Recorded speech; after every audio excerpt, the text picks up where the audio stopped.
अध्यक्ष महोदय, मैं ये जानना चाहती हूं कि अगर हमारे विधानसभा क्षेत्र में किसी तरह का कोई समस्या है तो क्या मैं उपायुक्त से बात कर सकती हूं।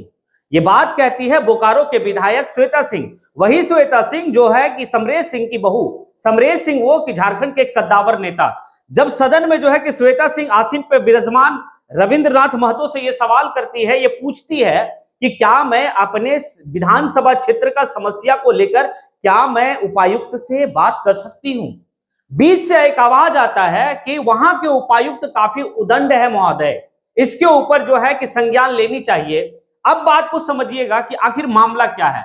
तो चलिए चलते हैं, सारी बात को विस्तार रूप से समझते हैं। तो जय हिंद, जोहार झारखंड, मैं शमशाद आलम। अब थोड़ा यहां पर बात को आप समझिएगा कि श्वेता सिंह जो है कि किसी मामला को लेकर उपायुक्त यानी कि बोकारो के उपायुक्त से वो बात करती है। जब बात करने लगी तो उपायुक्त महोदया है वहां पे, उपायुक्त महोदया जो है कि श्वेता सिंह को ही उल्टा सीधा कह डाली, यानी कि इनके साथ जो व्यवहार किया गया वो गलत व्यवहार कहा गया। अब इस बात को लेकर श्वेता सिंह जो है वो सदन में जो है कि जानना चाहती है कि क्या मैं अपने विधानसभा क्षेत्र का किसी समस्या को लेकर क्या उपायुक्त से मैं मिल सकती हूँ, बात कर सकती हूँ। तो कहीं ना कहीं जो है कि उनको दिल में आहत हुआ, इसीलिए वो सदन में आवाज उठाई। और जब सदन में आवाज उठाई तो साथ ही साथ चंदन कियारी के जो विधायक है वर्तमान के, उमाकांत रजक, वो भी इस बात को कहते हैं कि जो बोकारो की डीसी महोदया है वो काफी ज्यादा उदंड है, और इसको जो है कि सरकार संज्ञान में ले और इसके ऊपर एक कार्रवाई किया जाए, क्योंकि ये लोकतंत्र की हत्या है। अब बात समझिएगा,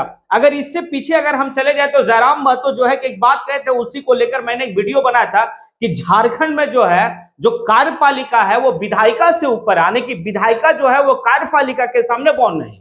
अब बात समझिएगा, श्वेता सिंह जो है यानी कि बोकारो के जो मतलब विधायक है वो विधायिका है। अब बात समझिए, कार्यपालिका वहां की डीसी महोदय। अब डीसी महोदय जो है कि भाई आने की विधायिका का तो सुन ही नहीं रही है, और ये कोई नया जो है इनके ऊपर आरोप नहीं लगा। इससे पहले भी जो है कि अंबा प्रसाद के ऊपर भी इसी तरह से वो जो है कि उल्टा सीधा उनको कही थी, जो काफी आहत उनको भी हुआ था। अब इस मामला को लेकर सदन में बेबाकी तरीके से बात को वो रखी, और बात रखते रखते आंख भर गया श्वेता सिंह का कि हम एक मतलब जनता के द्वारा चुने हुए प्रतिनिधि है और एक डीसी हमारा बात नहीं मान रहा है, आखिर प्रोटोकॉल क्या कहता है। अब चलिए इस बात को और थोड़ा सा हम विस्तार समझते हैं कि जयराम महतो जब इस बात को रखे थे कि यहाँ का जो ब्यूरोक्रेट है, यहाँ की जो कार्यपालिका झारखंड की, वो मनमानी कर रही है, यानी कि सरकार की सुनती ही नहीं है। इस बात को लेकर जयराम महतो कहे थे कि जो पूर्व की सरकार थी, वो जो रघुवर दास मुख्यमंत्री थे, इस मुख्यमंत्री से बेहतर थे ब्यूरोक्रेट में कार्यपालिका को संभालने के लिए। वो बात सही साबित हो रहा। अब बताइए श्वेता सिंह कौन है। तो श्वेता सिंह जो है कांग्रेस के, और कांग्रेस जो है कि क्या सत्ता में अभी है।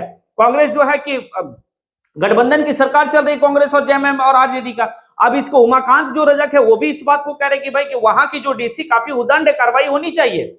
वो कौन है, तो वो जेएमएम के जो है। अब बताइए कि सत्ता दल के विधायक का ये हाल है, तो एक बात बताइए आम जनता का क्या होगा। ये जनता का मुलाजिम है, उसके बावजूद भी ये जनता का जो है कि फिक्र नहीं है। जब एक जीता हुआ प्रतिनिधि के साथ ये व्यवहार कर सकती है तो फिर हमारे और आपके साथ क्या व्यवहार होगा, वो बात आप समझ सकते हैं। तो सरकार काफी ज्यादा जो है कि इसमें मतलब ये नहीं है, आप कम से कम अपने कार्यपालिका को संभालिए, और कार्यपालिका जो है कि बेहतर तरीके से काम करे, जनता का हित का काम करे। जयराम महतो ने एक बात कहा था सदन में कि जिस तरीके से अगर आज 20 साल 25 साल पीछे चले जाए तो बीडीओ और सीओ का हिम्मत नहीं होता था, थाना में दलाली नहीं चलता था। किसके डर से, वो बात बताया था। इस बात को लेकर नेहा शिल्पा तिर्की जो है वो थोड़ा सा उलझ गई, लेकिन बाद में जो है कि वित्त मंत्री महोदय जो है वो राधा किशोर जी, वो कम से कम जो है कि इस बात का समर्थन जयराम महतो का किए। जयराम महतो जब आगे चल के इस बात को भी, आप अगर जयराम महतो का पीछे वाला अगर कुछ आप देखेंगे तो वो काफी ज्यादा जो है कि गुस्से में आके काफी ज्यादा एग्रेसिव मूड में जो है कि अधिकारियों से बात करते हैं। अब तो लोगों को समझ में आता है आखिर जयराम महतो इतना एग्रेसिव मूड में अधिकारी से बात करते हैं, उनको डांटते हैं और ये बात करते हैं रे नाजिर पटक के आने की, ये तो कहीं ना कहीं उचित है। और मतलब जयराम महतो का माथा में सिंह तो नहीं बढ़ा हुआ कि भाई सबसे लड़ते चले, लेकिन ये है कि कुछ अधिकारी ऐसे होते हैं, ना वो जनता का सुनते हैं, ना वो जो है कि जीते हुए प्रतिनिधि का चुनते हैं। उनको तो अपना यानी कि जो है कि कुर्सी का नशा, यानी कि अपना ब्यूरोक्रेट का नशा है। तो एक बात बताइए, सचिव जो है कि विधायक का बात नहीं सुने, जो उपायुक्त जो है विधायक का बात ना सुने, तो ये कहां का उचित है। ये लोकतंत्र की हत्या है, और ये लोकतंत्र की सबसे बड़ा मंदिर सदन, और सदन में पहुंचे हुए व्यक्ति जब इस बात को कहे तो सरकार को सोचनी चाहिए। और जिस तरीके से जो है कि आसीन पे बृजमान बैठे, यानी कि रविंद्रनाथ महतो जो हमारे स्पीकर है, वो स्पीकर इस बात को कहे कि इसके ऊपर संज्ञान लिया जाएगा, कार्रवाई किया जाएगा, और वित्त मंत्री भी जो है कि इस बात को अपने संज्ञान में लिए हैं। जो डीसी महोदया है बोकारो की, जिस तरह का उनका व्यवहार है, हालांकि मामला जो है बहुत कुछ नहीं था, और या फिर बहुत कुछ श्वेता सिंह इस बात को नहीं कह रही थी कि भाई कि आप मेरा बात मानिए, बस एक बात था, जन मुद्दा को लेकर वो बात करना चाह रही थी, और उसी दरमियान में वो इस बात को कह रहे थे कि ये जो है कि आप इस मामले में आप दखल अंदाजी नहीं दे सकते हैं, और ये राइट टाइम नहीं है बात करने का। एक बात बताइए, क्या है, आप तो जनता का नौकर हैं, और जनता का नौकर का ये रवैया, यानी कि तुम मालिक बनोगे, नहीं चलने वाला। इसी बात को लेकर तो जयराम जो है कि सदन से लेकर सड़क, और सड़क से लेकर यानी कि मंच में अपनी बात को जो है कि नौकरों को कहता है, रे सीओ, रे वीडियो, रे यानी कि नाजिर अगर कहता है तो कोई गलत नहीं कह रहा मेरे हिसाब से। आप लोगों को क्या लगता है, क्या जयराम महतो जिस बात को लेकर अपनी बात को बेबाकी तरीके से कहता है, क्या सही कहता है? क्या श्वेता सिंह जो मुद्दा को उठाई है वो जेन्युइन मुद्दा को उठाई है? धीरे धीरे लोग जो है कि जयराम महतो की बात को कोट करने लगे हैं, और जयराम महतो ने इस बजट सत्र में अपने आप को अभी तक कम से कम ये तो साबित किया कि मैं जो भी मुद्दा रखता हूं उस मुद्दे को बहुत बारीकी से सोच समझ के रखता हूं, और ये बात सच साबित भी हो रहा है। अब आप लोग अपनी प्रतिक्रिया दें, क्या मैंने जो कहा वो सही कहा? क्या श्वेता सिंह जो मतलब बोकारो की विधायक है, वो जो मुद्दा को उठाई है, क्या वो एक सही मुद्दा है? और क्या सरकार इसके ऊपर क्या करेगी? क्या लगता है आप लोगों को, सरकार इस ऐसी यानी कि डीसी महोदया के ऊपर कार्रवाई करेगी, या फिर जो है कि नीपापोती किया जाएगा? अगर ऐसे लोग हैं जिसको जनता से मतलब कनेक्ट होने में दिलचस्पी नहीं है, तो फिर वैसे लोगों को एक ऐसे आने की मतलब सेंटिंग पोस्ट पे भेज दे जहां से भाई जनता उनसे ना मिल पाए। मेरा तो यही होगा। अब आप लोग अपना प्रतिक्रिया दे। इसी के साथ मैं अपनी बात को यहीं पे समेटता हूं। जय हिंद। महोदय, मैं बस जानना चाहती हूँ कि क्या विधानसभा में अगर कोई समस्या हो तो हम लोग वहाँ के उपायुक्त से बात कर सकते हैं कि नहीं?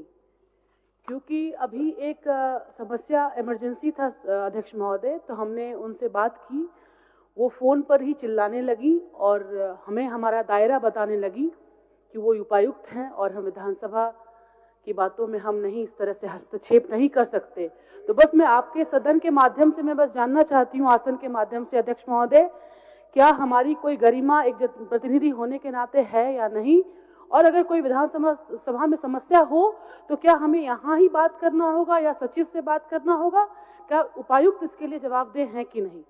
संसदीय कार्य मंत्री जब भाषण देंगे जी, उस समय ये दायरा आपको बता देंगे। जी जी। अब सभा की सहमति हो तो सदन की कार्रवाई सभा समाप्ति तक बढ़ाई जाए।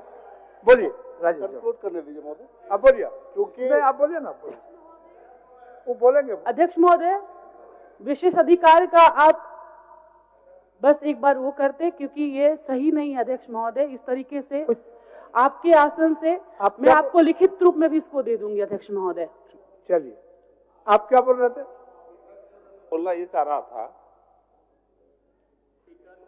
माननीय सदस्य ने जो सवाल उठाया है, ये सवाल बहुत गंभीर है, और इस गंभीर सवाल पर सदन को एक गंभीर निर्णय लेने की आवश्यकता है। इतना उदंड अगर उपायुक्त हो या सेक्रेटरी हो या कार्य प्रणाली के कोई भी अधिकारी हो, तो ये लोकतंत्र हत्या हो जाएगी। इसलिए आपसे आग्रह है कि इसका एक गंभीर निर्णय सदन के थ्रू